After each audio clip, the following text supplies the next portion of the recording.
Hello artists, today we're going to make a monster pinch pot inspired by artist James DeRosso.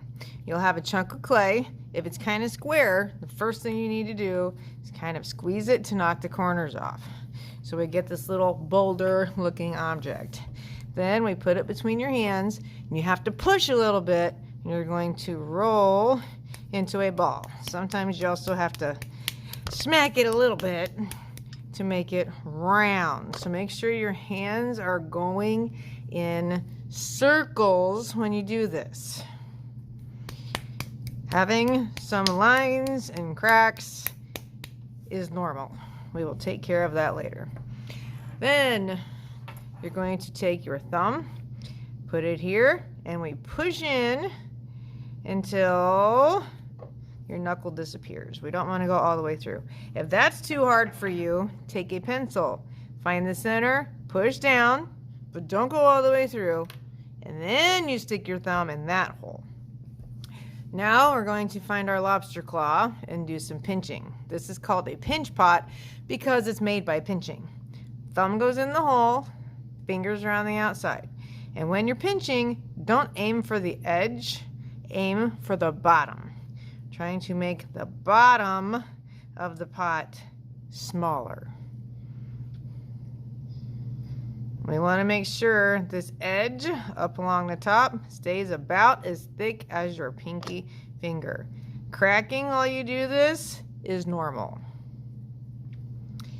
When you're done with that, you can use your finger to rub out the really big cracks.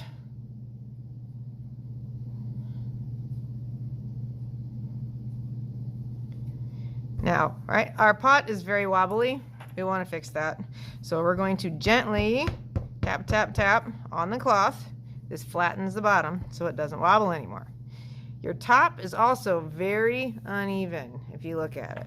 If we turn it upside down, gently tap, tap, tap on the table, and that will even out this edge.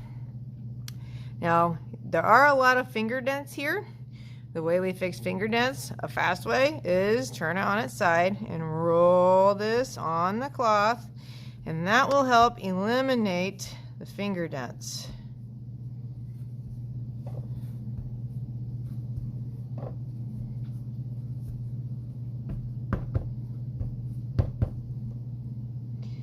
And last but not least, if you have a lot of really fine cracks still, we can take a squirt bottle, squirt it a couple times with water, and gently rub with your finger. Do not get carried away with the water, because then it will become mud. All right, now that we have a pot that is smooth and wonderful, our next step is to make some parts so it looks like a monster. So you will have another piece of clay. If you're making eyes, I'm going to rip off a couple chunks of clay. And I want my eyes to be different sizes, so I'm making sure my clay chunks are different sizes as well. And roll it just like you did your coil pot. Now, right now, these are kind of fat. I'm going to take it and gently flatten it so it looks like a fat cookie. And it's also normal for these to get some little cracks. So we can squirt them and rub to make the cracks disappear. Now, before we get too far, we want to start attaching pieces so we don't lose them. We can't just stick them on because they'll stay for now, but they'll fall off when your project dries. I'm going to take a toothbrush, and I have this cup of water, and I'm going to brush where I want my eyes to go. I'm making sure to scratch the clay and get it wet. And press your eye on, and I always gently twist for good measure. This is called slip and score. Score means to scratch, and slip would be wet gooey clay that we use to attach your pieces. Now my eyes, they can't look a direction yet. I'm going to take a pencil eraser and gently press in.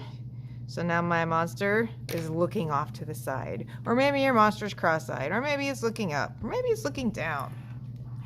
Then decide what other parts you want to add. So does it have ears? Does it have horns? So we can also pinch off more clay. For horns, I like to do something called coiling, where I take a chunk, instead of going in a circle, I go back and forth, and it rolls a coil. Then I pinch one end to make it pointy. On this one, I want to do something called add texture. Texture is how an object feels. So I don't want it to just be smooth. I have a box full of tools that you can use, and when you press them in clay, they do different things. Like this one, if I roll it, it leaves lines. If I press in like this, it looks like fur or scales. So I think I'm going to roll it across my horns.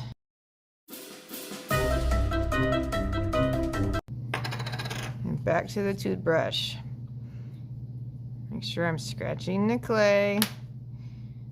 Press really firmly.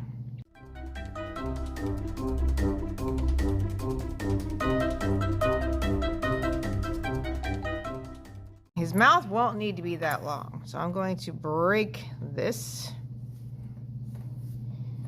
So this part will be his lip. I'm going to turn this into teeth.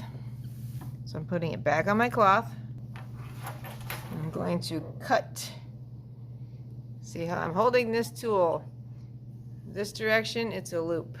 If I turn it, it's a skinny little wire. I'm cutting it with a skinny little wire side.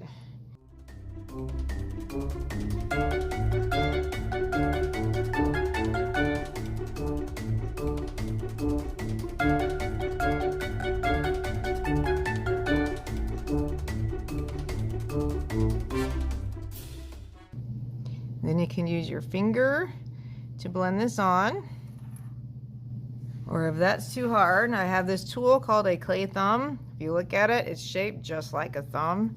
I use the rounded part and kind of rub down, and that helps blend things together. Makes it easier on your thumb.